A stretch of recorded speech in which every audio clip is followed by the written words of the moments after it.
Thank you, Avinash. We start off with news from the region. A businesswoman in Trinidad and Tobago who had a loaded gun tucked in her pants and 65 kilograms of marijuana in her car 15 years ago was yesterday sentenced to serve 14 years in jail by a high court judge. 42-year-old Joanne Walters was sentenced by Justice Maria Wilson in the San Fernando High Court. 3 months ago, Walters was found guilty of having drugs for the purpose of trafficking and possession of the gun and 6 rounds of ammunition. She was arrested on December 16, 2003. Walters, who was on bail, was remanded into custody. Venezuelan President Nicolas Maduro on Wednesday called U.S. Vice President Mike Pence a viper and vowed to defeat what he called Washington's attempts to force him from power. Pence, who arrived in Ecuador on Wednesday as part of a tour of South America, is seeking to boost regional pressure on Venezuela following Maduro's re-election in May in a vote that the United States said was fraudulent, Reuters news agency reported. Maduro insists that the United States is seeking to overthrow his government in order to seize the OPEC nation's oil and mineral wealth and accuses Washington of leading an economic war against the country.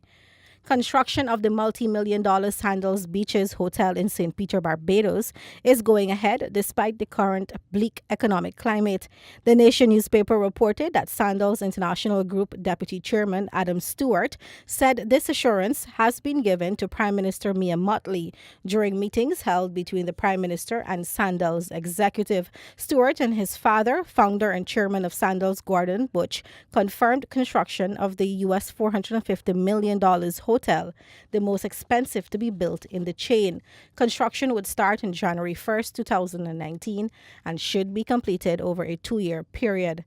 Internationally, a Belgian artist has faced a backlash in Israel after posing nude in front of Judaism's most sacred sites. According to the BBC, Marissa Pepin posted the image of herself reclining naked on a rooftop overlooking the Western Wall in Jerusalem.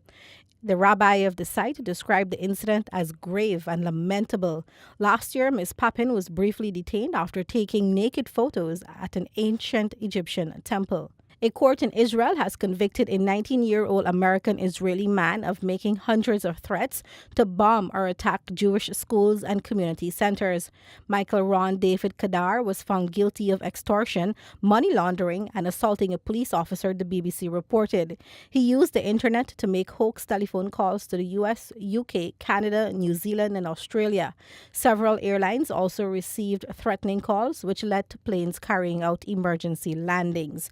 And that's it for regional and international headlines. Back to you, Avinash.